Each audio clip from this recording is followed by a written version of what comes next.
This is Power Hour with Gabriella Power. Hello and welcome to Power Hour. Coming up on the show, the race to the White House ramps up. Likely Republican nominee Donald Trump challenges President Joe Biden to a debate after dominating in Super Tuesday's primaries that saw his only Republican rival Nikki Haley drop out. And while all eyes were on the Republican race, President Joe Biden has once again refused to take questions from reporters and admitted he'd get into trouble for doing so.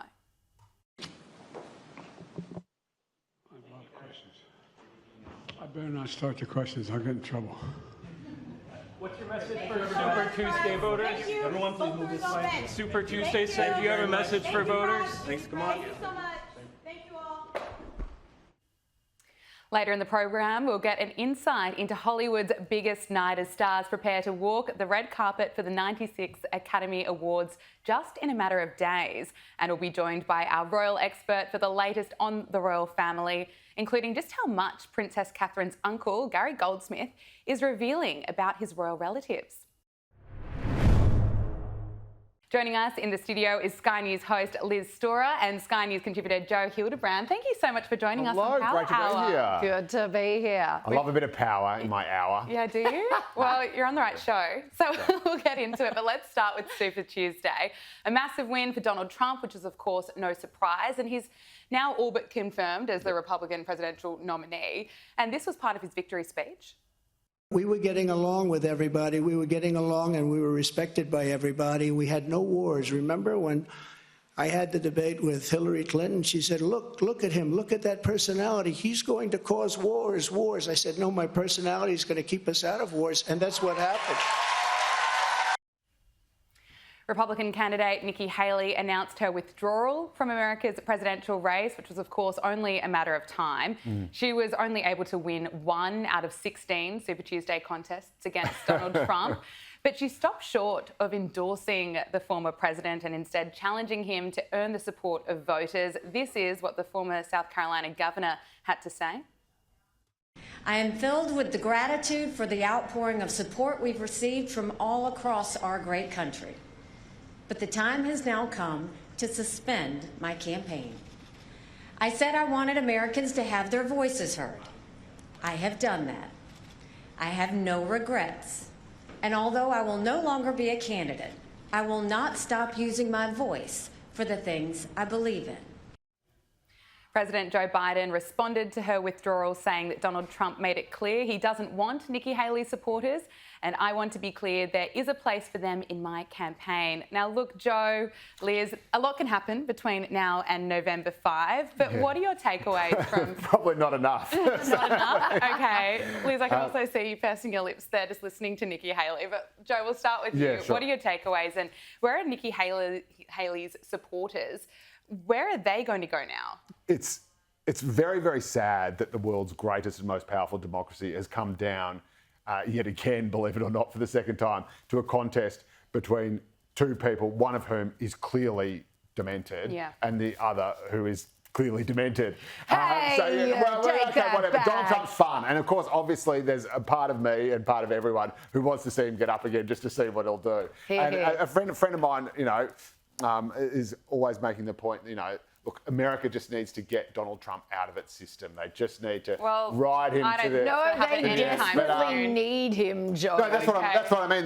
They need to get him up again so they can say, all right, we've done that now. Now we can move on. But, I think America is a failed state. I think a lot of people do agree with you that they can't believe we're back where we were 4 years ago. It's between Donald Trump and it's between Joe Biden. Now, Donald Trump wants to debate Joe Biden.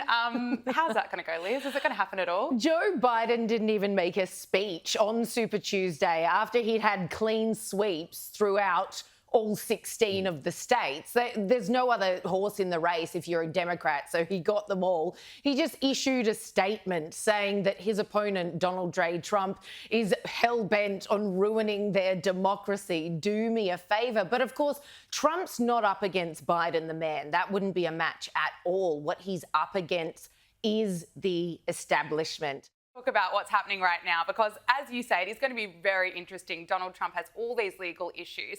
America's quite divided, and Joe Biden's tweet is he just wants all Haley's supporters to come and vote for him. Is that going to happen? Well, I was about to say that is his only hope. And this is what you saw all these dumb lefties, crowing and tweeting about how Joe Biden got the highest ever amount of votes in US presidential history in 2020. But what they failed to note is that these weren't actually Joe Biden votes. These were just a coalition of anti-Donald Trump votes that ranged from moderate Republicans to Bernie Sanders socialists that were all congealing behind the kind of, it turns out, quite sort of empty, shapeless form of Joe Biden. And all Donald Trump's votes were for Donald Trump. They weren't even Republican votes. They were just Trump votes. And so I was looking at this going, holy crap, this guy on his own got the second highest number of votes in US history. And everyone is talking about all the amassed votes against him. You lose just one chunk of that momentum or just one chunk of that coalition, like, for example, the 20% or so who sat out because they didn't like his stance on Palestine or Israel, which some people are speculating is what happened in some of the Super Tuesday primaries. You lose that, it's game over. And so Donald Trump has in his little knapsack all the votes that are just for him. People would walk over hot coals for him. Joe Biden has all these really loose, sort of febrile votes that are just anti-Trump votes at the end of a Trump presidency that he, quite frankly, looks as though he's already casting. Yeah. And many of those anti-Trump votes would have changed by now after 4 years of this abomination of an administration. We're seeing Donald Trump lead ahead of the polls. And the other question is Joe Biden going to get the tap on the shoulder and the Democrats going to replace him with someone else? That doesn't seem likely at this point. And it's hard to believe that for 4 years they didn't have any up-and-comers that they then tapped on the shoulder. Anyone ambitious in the Democratic Party now, it's like, welcome to the graveyard of ambition. You're going nowhere. And the question that it really poses is who is running the country? Because that man couldn't run a 7-Eleven. This obviously somebody else is pulling the strings and they like it that way, which is why they're running him again. It's actually, what do you have to say today? Well, that he'll get in trouble for answering reporters' questions. That's right. And again, this is why the left in America is in such terminal structural decline. Decline's almost too kind a word because that implies something gradual. It's imploding because you had a democratic machine, a democratic institution that was split between basically the sort of Clinton establishment, who were seen as too close to Wall Street and too kind of old and white and whatever. And then you had the crazy woke identity politics people who were jumping up and down about critical race theory and all this sort of crap, the AOCs and all this sort of, and they had no one in the middle. And so from the minute Trump got in, first they said it was illegitimate because Hillary got the majority vote. Then they blamed it on fake news and the Russians. And then they said, all right. Which was proven to be an absolute hoax. And that's right. And then they said, hashtag not my president. And so they tried to delegitimise Trump and they, went to the Supreme Court. They, pulled out all these reasons why he wasn't really the president. We're just going to pretend that reality isn't really happening. There was just one thing that they didn't do, and that is get an electable effing candidate to beat Donald Trump fair and square at an election. And they're doing the same thing now by dragging him through the courts. It's unbelievable that there's no one really to take over it. That's right. So if they do tap Joe Biden and put him away, who's next? Who's next? Who's next in line? That's why people are talking about Michelle Obama. I know, and she's not going to do it. Allegedly. Well, Donald Trump also spoke about the crisis at the southern border, and poll after poll indicates that immigration is just a massive issue for Americans. Donald Trump spoke about the recent revelation that the government flew in 300,000 migrants to reduce the number of crossings. Take a listen. We have millions of people invading our country. This is an invasion. This is the worst invasion probably. We've never had anything like it. No country has ever had anything like it. The number today could be 15 million people.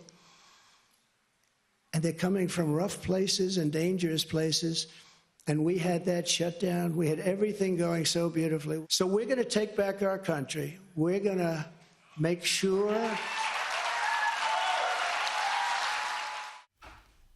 Elon Musk posted on X, this administration is both importing voters and creating a national security threat from unvetted illegal immigrants. It's highly probable that the groundwork is being laid for something far worse than 9/11.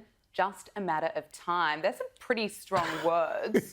What's your take on that, Joe? I think Elon, as much as I love him, is a mercurial thinker who sometimes perhaps overthinks, and that sounds to me like the Great Replacement theory, which is a pretty scary and racist school of thought. I don't think Biden's playing 4D chess by importing voters and strategically placing them in... well, Biden's not, but his puppet masters are. In marginal electorates. I think they've just got a border crisis. And again, you've got a Democratic Party that has an affluent, woke left in New England and in California and in all these places where they're not seeing the worst impacts, especially in the Northeast, obviously, of what's happening on the border. And they're saying, yeah, come in. And as we've seen, when Ron DeSantis sent them all to Martha's Vineyard, they don't particularly like it when it's in their backyard. And so you've got this, you need, Labor in Australia had the same problem where they said, no, we're just going to let everybody in and then just see what happens. And very quickly they went, holy crap, this is a disaster. People are dying in their hundreds. We need to stop this. You need, in the 21st century, I'm sorry to say, we do not live in a fully globalised, borderless society. Nation states need secure borders, otherwise there is chaos. We need a humanitarian refugee intake program, but you do still need secure borders. Something a little bit lighter now, Taylor Swift. She's somehow involved in this election or the conversation around it. She encouraged her Instagram followers, all 282 million of them, to go out and vote yesterday. She said, I want to remind you guys to vote the people who most represent you into power. If you haven't already, make a plan to vote today. But she didn't mention Joe Biden. How disappointed will Biden's team be about this?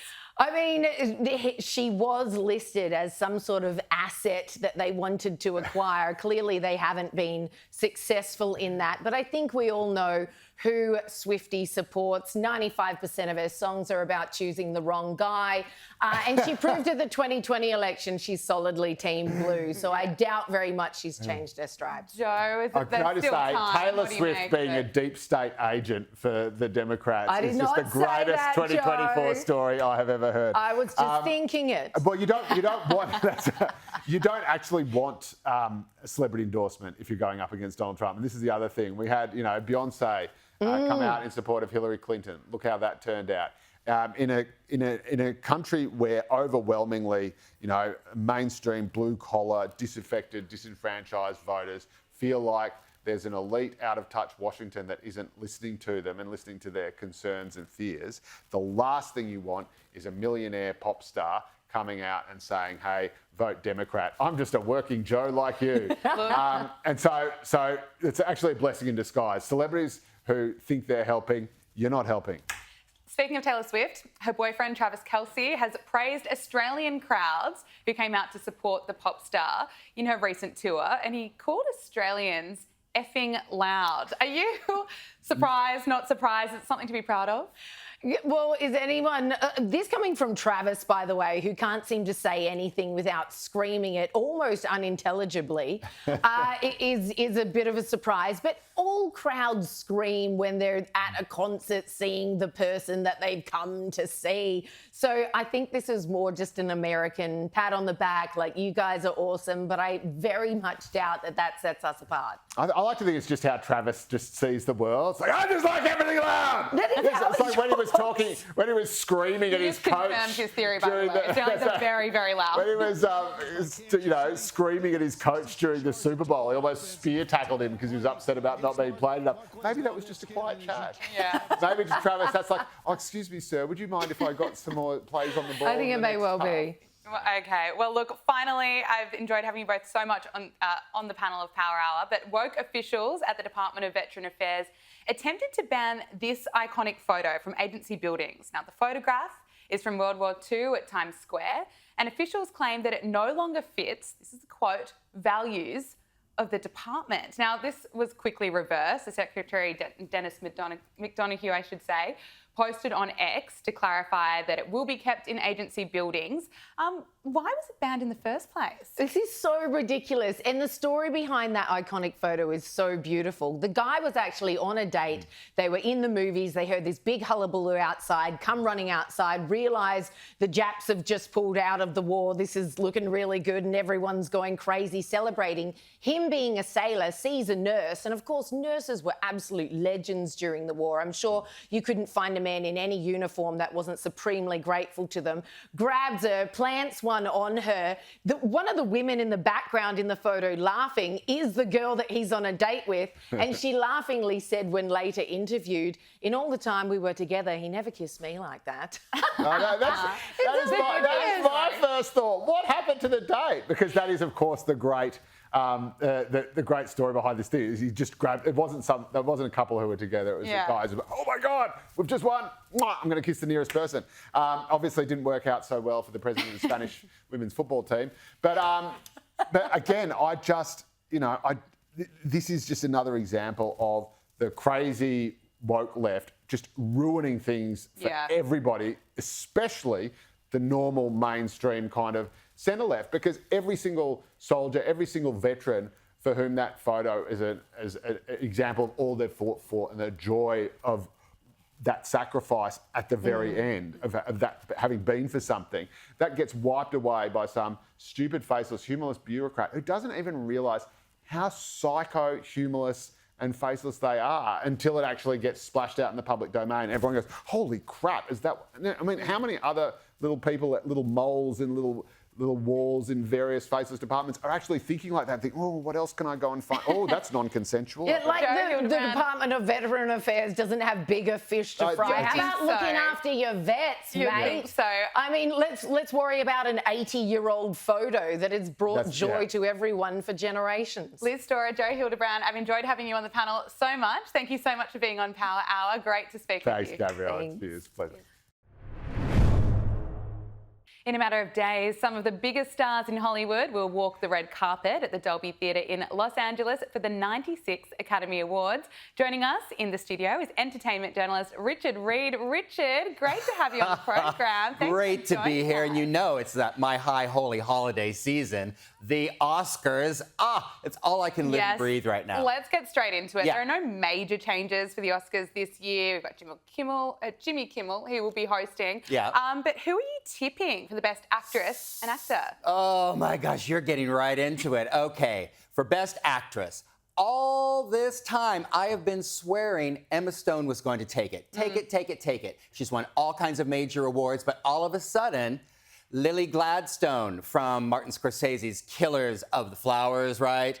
All of a sudden, she's climbed up the ranks, and it looks like she could take home the gold. Yeah, I was looking at that. Looks like she's the front runner. You know, it does look like she's the front runner. She won the SAG Award because that is an award voted by actors. In the Best Actor and Actor race, those are also voted on by actors. She is the very first Native American to be in the running for Best Actress. That, honestly, in this climate, especially in woke Hollywood, that gives her a little bit of an edge. Okay, look, Best Actor, who are you tipping? Oh, gosh, I think it's a done deal. It's going to be Cillian Murphy. All the way for Oppenheimer.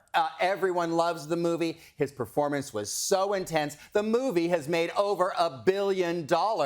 What's not to love? And Oppenheimer is really leading the way with a whopping 13 nominations. Will Oppenheimer take out Best Picture? Before I ask you that question, let's take a look. The world will remember this day. Our work here will ensure a peace mankind has never seen.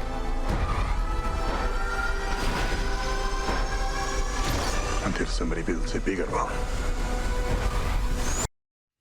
Okay, Richard Reid, Best Picture, yes or no? All right, I'm going to say what I think you want to win, which we all in Australia want Margot Robbie and Barbie to win.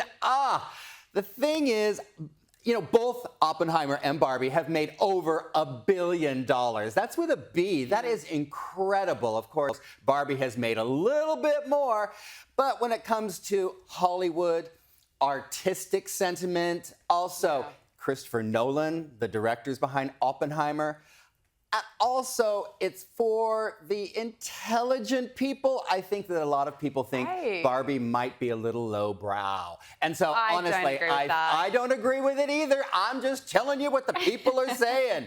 I think it's going to be Oppenheimer all the way. Okay, well, look, speaking of Oscars, can you believe it has been 10 years since this iconic selfie? Of course, it's an interesting one because we'll see if we can bring it up. There it is, 10 years since this iconic selfie. But it's crazy. I gasped when I first found out that it's been 10 years. I audibly gasped, so my poor office had to say, what's happened? Oh, my, okay. Let's take a look at this. Let's dissect it. Okay, first off, so much has changed. Oscar host Ellen, 10 years ago, she was on top of the world. Boom, boom, boom. She's taken a beating, of course. Canceled. Look who's in the very back. Old Mr. Kevin Spacey, two-time Oscar winner. Boom, boom, boom. Canceled, canceled. And then you have my beloved Brad and Angie. I know. Oh, my gosh. Sad. I thought that was a love story for, well, not the ages, but for a good another 10 years, but they're gone too. Yeah, so let's wait and see what's going to happen in another 10 years, whether there'll be another selfie that we can look back on in time. But I've got something for you. Oh, yeah?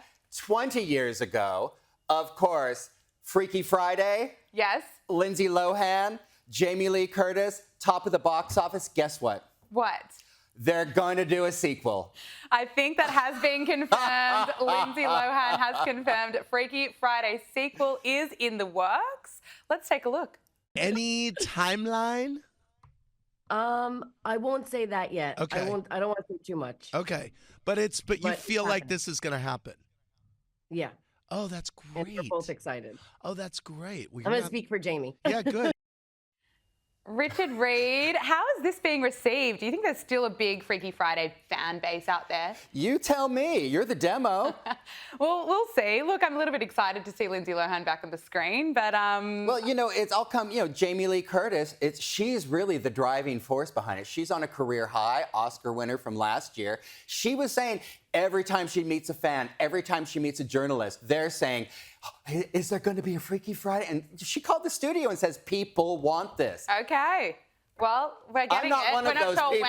I'm not one of those people. But I think you could be one of those people. Look, I did enjoy it, but that was a long time ago. Dakota Johnson has come out firing, saying she's not surprised that Madame Web got ripped to shreds. Now, you see this very often. What do you make of this? Well, Dakota Johnson, she's one of those people that tells it like it is. She is a no bull kind of gal. She signed up for the movie. She said it was going to be one thing, and then it turned out to be another thing. It was almost like directed, written by, all kinds of people. Everyone had their hand in it. She says it was a totally different experience. She also says she's not cut out for those big budget movies. She's in front of a green screen. She's not really into that world. She says there is no art involved in any of those superhero movies. And she says, you're never going to see me in one of these again. I'm going to strictly, stick to palace cinema. No more Hoyts for her. Finally, Richard Reed, before I have to let you go, Madonna has opened up about her near-death experience. What does she have to say? Well, we all know Madonna has a lot of powerful friends, but did you know she was friends with God? That is news to me. Okay, she opens about her near-death experience. Apparently, when she was that induced coma for 4 days with a bacterial infection, this was last year, she had a vision from God saying, will you come? Do you want to join us? She said softly in her head, no. And then he said, are you sure? She goes, no! And then she woke up from her coma. And she's back. Well, we're happy that she's here. I'm telling you, like anywhere. A prayer, sister, like a prayer. Richard Reed, thank you so much for joining us. Great to speak with you. Anytime. Well, America has just gone through the second biggest day of voting outside of November's presidential election, and Donald Trump won almost every contest on Super Tuesday. And while the focus has been on the Republican race, what has President Joe Biden been saying or not saying? Because he has once again claimed that he'll get into trouble for answering questions. To get into all of this and more, we're joined by host of the US Report, James Morrow. James, thank you so much for joining us. Great to be here. Straight into Super Tuesday. Nikki Haley has finally suspended her campaign. So we're officially in for, well, almost officially in for a Biden-Trump rematch. Well, look, it looks like that right now, but there's still a long way to go here. both Donald Trump and Joe Biden have issues, shall we say, that could still be hurdles before them, before they get to November. Donald Trump, of course, has all of these different legal challenges, which largely, I think are starting to fall apart because this sort of leftist program of lawfare, of trying to use laws to keep him off the ballot instead of bringing a good candidate against him, is really falling apart. We saw that this week with the Supreme Court verdict 9-0 saying Colorado couldn't keep him off the ballot. Joe Biden, on the other hand, has a much bigger problem. Everywhere you go, you see these White House people and these surrogates for Biden saying, hey, don't believe what you see out there on the screen. He's really fine. He's doing great. There's no problem. Back in the Oval Office, he's got 7 games of chess going all at the same time, and he's beating everybody, but we don't see it. He's got a huge problem because people are really concerned about his age, his ability, his competence, and they don't want to vote for him if they're going to say, well, he's not going to finish out a term. What are we going to be left with? Kamala Harris. And, for all this talk about the economy, it's not doing that great for ordinary people. The world is a mess. And they look back at Donald Trump and they say, hey, things weren't that bad. Well, look, Joe Biden is often hiding. Are we going to see a debate? We know that Donald Trump has challenged him to one. Is that going to eventuate? There is absolutely zero chance, I can tell you that tonight, zero chance that there's going to be a debate between Donald Trump and Joe Biden. Joe Biden's handlers will barely let him go to a press conference without the questions being pre-selected and hand-picked among the press corps and him there with his notes so he knows what he's saying. We saw the last time he was in a really unscripted situation that was hostile. That was that thing a few weeks ago when he had the big press conference about the Her report, which said that he was mentally incompetent. And he said, I am mentally incompetent. And then he went and he mixed up Gaza and Mexico City. Oh, it was so bad. Or Egypt and Mexico City. That was right, Egypt and Mexico City. Look, you mentioned he's always got his note cards with him. The White House press secretary was very defensive when she was asked this question by a reporter about why Joe Biden needs his note cards, especially when he's visiting the southern border. Take a listen. The president, I noticed, had note cards at the border when he was doing his briefing there. He also had note cards last Friday with the Italian prime minister. Why does the president rely so heavily on note cards? You're upset because the president has note cards? You're asking me a question about the president having note cards? I don't think that's. Wait, I'm not speaking to you right now, James. I'm talking to your friend over here, Ed. So thank you so much. But thank you so much for interjecting. James, very defensive. But look, I think it's a fair question. Why does the president need his note cards? Well, and it's really incredible too. We've seen for years now when the pool photographers have zoomed in on a lot of those note cards, they're saying, you sit here, you do this. The person on your left is this person. The person to your right is that person. So it's really quite, basic, painful stuff here. And it really suggests that he needs so much help. And the reason why they're defensive, it's not like he's sitting there with a briefing note that has, the top line facts and figures that he can refer to. All politicians, all presidents will have that. These are really scripted, big type things for a guy. They are just praying every time he goes out in front of the press that doesn't fall apart. Yeah, well, we'll wait and see what happens on Thursday because Joe Biden is set to deliver the State of the Union address. What can we expect? Will he fall apart? Well, no, look, I think they've managed to keep him together for things like that, but it's a high-energy, long speech, and so it's a very high-risk environment. My prediction is that he will deliver probably a pretty strong speech. I suspect that he's got, some medical help that allows him to get through this sort of event, but we'll see about that. And what he's going to do is he's going to lay out a really, I suspect, big number of attack lines on the Republicans and start to really kick off the Democrat campaign from there, which will be Friday afternoon our time, and we'll be doing a big package on it Friday night at 8. How much of the speech do you think he'll devote to foreign policy issues such as Israel and Ukraine or other domestic issues such as the border? I think the domestic stuff, especially the economy, is where you're going to see most of the focus. He doesn't want to talk too much about foreign policy because a lot of these things are big sores on his presidency, particularly Israel, Gaza. He wants that over because it's hurting his support with Arab American communities as well as the sort of the hard left communities in America. So he wants that over and done because that's really costing him support, and people are going to stay home on him on that. And then, Ukraine, well, that's been very contentious, and it's not always entirely popular with Republicans. The southern border is a disaster. He'll claim victory. He'll say that the Republicans have obstructed border deals and so on. But the fact is, in his first 100 days, he rescinded something like 94 executive orders that kept the border in some sort of control. So that open border, that's all on him. Yeah. Look, we've heard President Joe Biden say that he wants a ceasefire in the Israel-Hamas war. And this is really his message to Americans, that it's in the hands of Hamas. Take a listen. The hostage deal is in the hands of Hamas right now. Okay. Because they've been an offer, rational offer. The Israelis have agreed to it, and waiting to see what the Hamas does. Do you think there will be a deal by Ramadan? Well, there's got to be a ceasefire, because Ramadan, if we get into a circumstance where this continues through Ramadan, Israel and Jerusalem getting together, it could be very, very dangerous. James, watching that clip, what's your reaction? I look at it and I think, where's the strength, where's the leadership?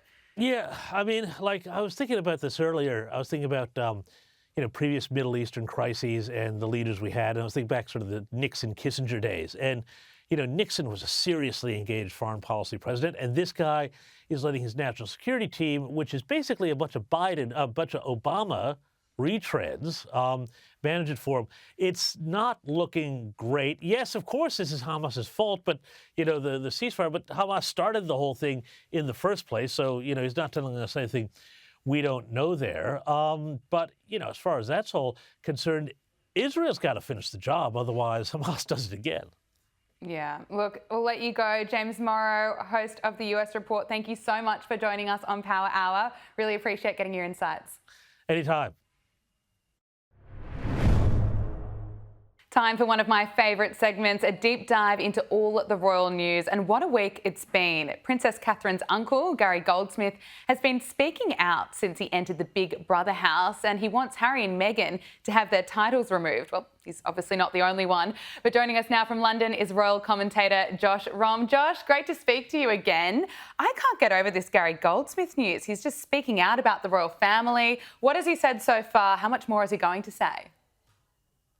I mean, to be honest, I don't think anyone can quite get over what Gary Goldsmith has been saying in the Big Brother house.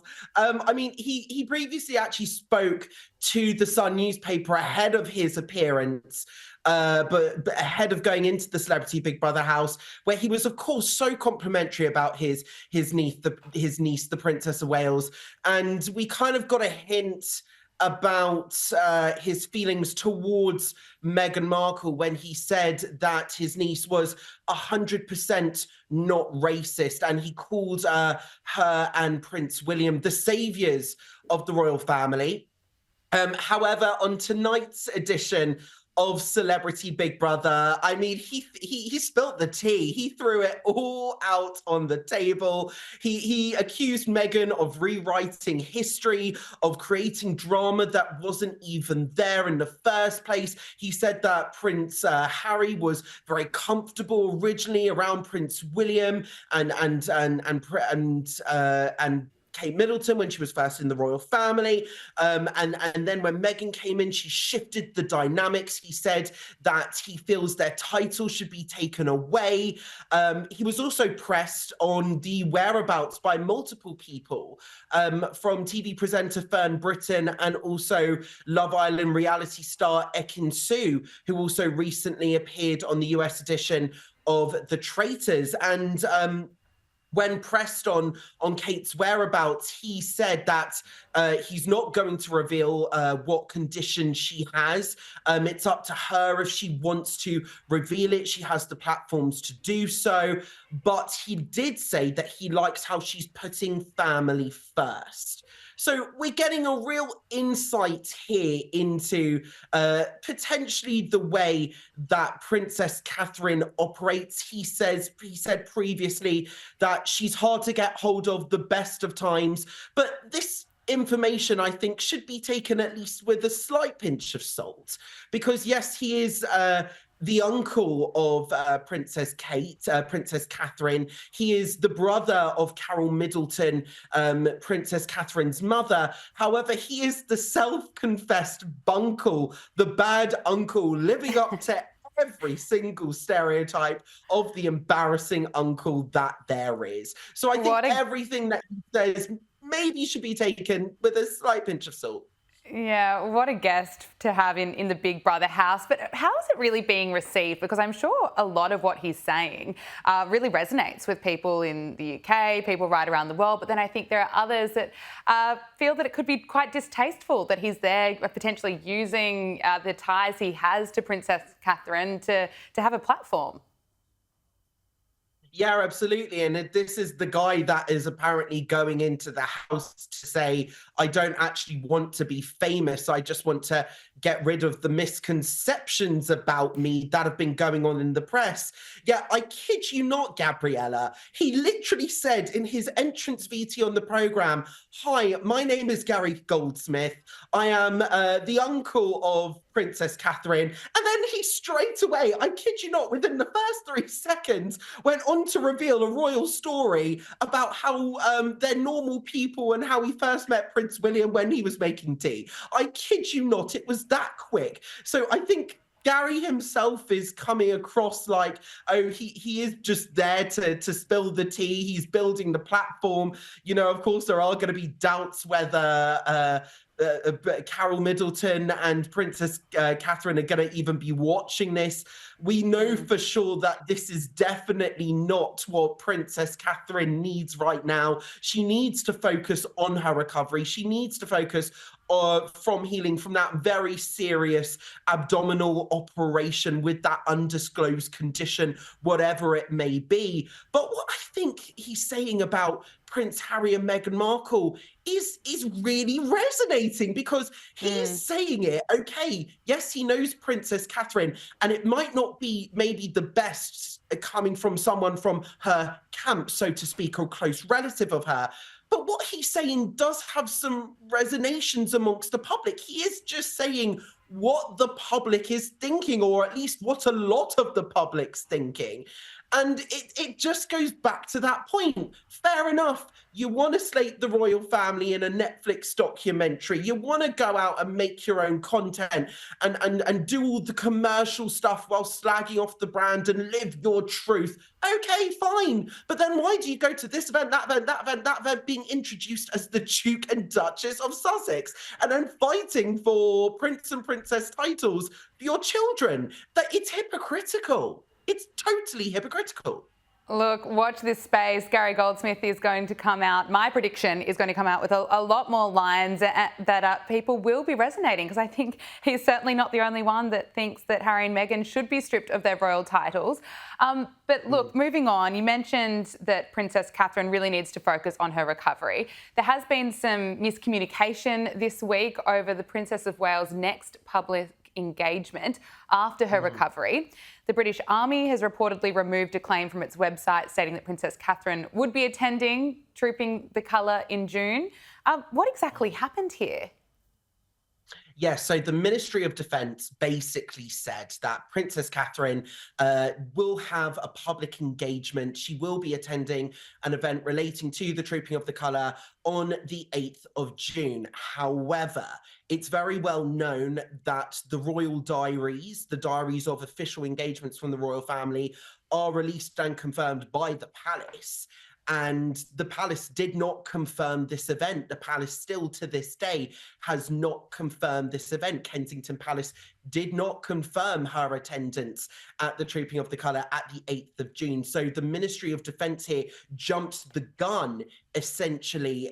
No pun actually intended there, I beg your pardon. But the Ministry of Defence basically said that she was attending this event, and now they've been forced to backtrack because the palace has actually refused to confirm whether she will be at this event. We do know that royal diaries are usually released up to 8 weeks in advance. So there is still a little bit of time till we see the palace confirm any proper engagements or official engagements from their end with the princess as she continues to recover at home. Saying that, there is a lot of speculation around the Princess of Wales at the moment. The palace have said that they're only going to be commenting on significant developments as and when they feel fit to. We know that both Prince William and Princess Catherine are incredibly private people. They, for whatever reason, do not want to disclose this medical condition that she has. And quite frankly, it's none of our business. She was snapped just this week. What we do know from those snaps released by TMZ is that she is with her family. She was snapped in the passenger seat of a car being driven by her mother, Carol Middleton. So we know that she's well enough to travel in a car. We know where she is. She's on the Windsor Estates continuing to recover. And these photos are really interesting because they reveal so much, because they effectively quash all of these outrageous and wild conspiracy theories that we've seen on the internet. Bearing in mind as well, the Prince William spokesperson actually said that Prince William himself is focused on his work right now and not on social media. They actually felt the need to comment on this completely wild speculation. But these photos, I think, will actually backhandedly do a favor for the palace, because even though one could argue it might potentially be an invasion of the princess's privacy, what it does, it kind of eliminates any and all speculation where Kate is. We know that she is continuing to recover on the Windsor estate. She is spending time with her family. She's well enough to sit upright in a car seat. However, nothing else has been revealed from these photos whatsoever. So one, it doesn't reveal anything, but it eliminates that vacuum of speculation that has been building around the princess since the announcement of that serious abdominal operation. Yeah, and there has been some discussion about whether the palace should have been more transparent. Maybe they should have released a photo so it wouldn't have had to have come from TMZ. But look, we'll move on and talk about Queen Camilla, who's reportedly set to take a break from royal duties. This I find quite astonishing, because we've obviously got King Charles having to step back from his royal engagements as well. Princess Catherine is recovering. Why is the Queen stepping back at this time? Simply, it's thought that Her Majesty is simply burnt out. We know since His Majesty the King's cancer diagnosis, she has been undertaking more roles, more duties. She's really stepped up to the mark in a big way, leading the pack of the royal family. It's basically, the King has given her his express permission, and not only that, it's thought behind the scenes that he actually insisted that she takes a break. Bearing in mind, it will be an incredibly short break. She is due to be back at the Commonwealth Day service in Westminster Abbey on March the 11th, I believe it is. So this isn't going to be a super long break. She's basically going to take some time out to recuperate, recharge the batteries. It's thought that she somehow found energy that she didn't know she had. And when you think about it as well, Camilla is 76. Her Majesty is 76. His Majesty is 75. They are quite, they are getting on a little bit. So it's only natural that they're going to feel tired. But also, what I think it's important to say is, when it comes to His Majesty the King, yes, he stepped back from front-facing royal duties, from big events, from outings, from openings, from charity visits. He's still undergoing work of state. We've seen pictures of him at home, greeting. Just today, we saw him greet the ambassadors of Mauritania and also Algeria. We also know that he had an audience with the Canadian Prime Minister Justin Trudeau via video link as well. So he is appearing in public. We know that he's met with Rishi Sunak in person. He met with the Chancellor of the Exchequer, Jeremy Hunt, before the spring budget as well. So he has been seen, so to speak, and he is still undergoing the essential work that the country needs, and arguably the Commonwealth needs as well, particularly, especially with Canada. Where we know he's head of state of Canada as well. I'm assuming he is also having audiences with the Australian Prime Minister as well. We'll come on to that state visit, that planned state visit in a minute. But he is still being seen, at least in public, so to speak. We're seeing him. He looks well. We know his treatment. He's going into hospital for outpatient treatment. He's not undertaking any overnight visits there. So it's basically Queen Camilla has potentially submitted a request for annual leave, so to speak, which has been happily accepted by His Majesty the King. And we know that she will be back very, very soon for the Commonwealth Day service on March the 11th. We know that His Majesty will not be attending that service as well, but it's thought that he has recorded a special video message for that occasion. Well, well-deserved annual leave for the Queen, I must say. Let's talk about those reports about King Charles potentially still coming to Australia despite his cancer diagnosis. What's your information? Is it likely that it will go ahead? Well, it seems at the moment that all systems are going. I mean, I think what this shows, it shows that there is very much optimism within the palace at the way his treatment's going, at the way in which things are moving. So it was always planned that he would embark on a tour of the Commonwealth Pacific nations in October and early November to mark his new reign alongside Queen Camilla. But the Prime Minister of Australia, Anthony Albanese, has appeared to confirm that this royal tour is very much on the cards. He says that he's engaging with states and territories in planning this royal tour for options of a potential royal visit.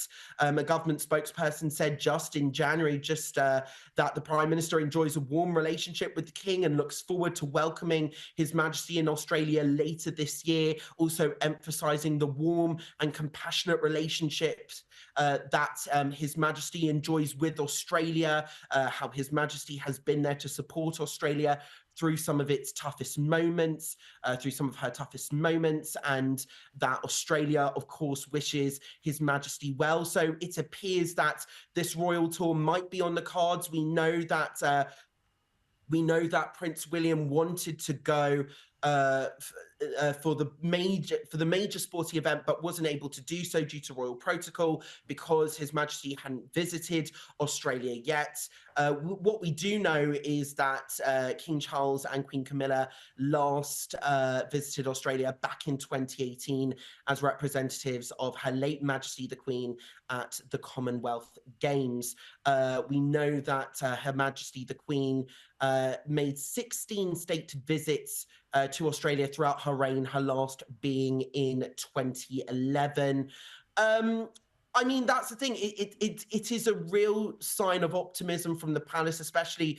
I think it counters the reports of all the early succession planning that we've been hearing. So this is, I think, a real sign of optimism from the palace that His Majesty the King is doing well. As I said before, he has been seen in photographs and videos at the palace, conducting audiences, conducting the business of the state. It's all systems go, and it's looking. This is a good sign. Yeah.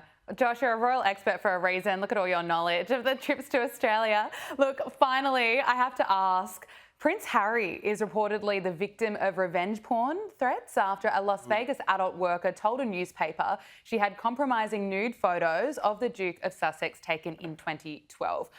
If this is true, I do feel really sorry for Prince Harry. What's your read on this situation? Are we going to see the photos?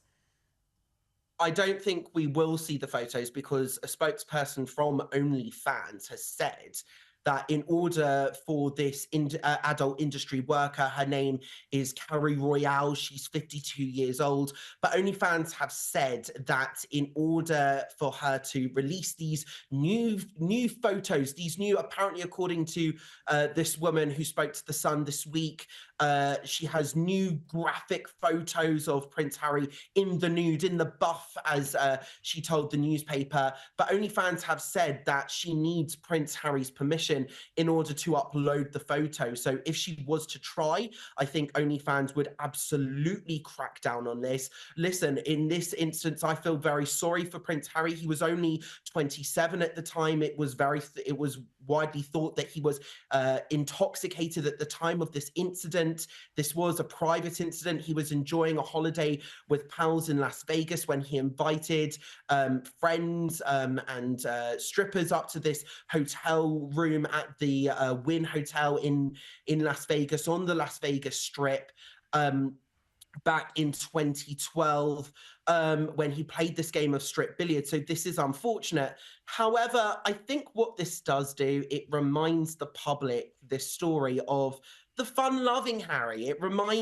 It shows that Prince Harry was once a fun-loving, enjoyable, lovable, rogue prince that we all loved and can relate to, rather than this woke, preachy, unconscious bias rubbish that we've been hearing from him. Yeah, I agree with you. In this instance, I should say, I do feel sorry for him that this has all been brought up again. But you're right, it's brought back this sense of nostalgia. Everyone kind of misses the wild, naughty boy prince that he was once. Gary Goldsmith's comments only emphasise that fact as well. They only emphasise the fact that, yes, Prince Harry back in the day was fun-loving. There was no drama. And actually, he accuses Meghan Markle of coming in and changing Prince Harry's outlook and effectively saying that he wasn't unhappy before she came in. And then she kind of brought all of this out of him unfairly so. And he calls kind of what she did towards Princess Catherine with the allegations of racism, saying there were concerns about her baby Archie's skin color. He says that they were very unfair, throwing Kate under the bus. So I do, like you said, I feel very sorry for Prince Harry in this incident, in this instance, rather, that he may be subjected to this, that there are photos there. This is a worry that might be dangling over him, a shadow of his former life. He is a very different person now. He has matured. He's done amazing things with the Invictus Games that he can be so proud of. But this is just another reminder of how much he has changed. That's right. Josh Rom, so great to speak with you. Thank you so much for coming on Power Hour. We appreciate it. Thanks so much for having me, Gabriella, as always. Thank you for your company. We'll see you next week. Make sure you subscribe to Sky News Australia on YouTube.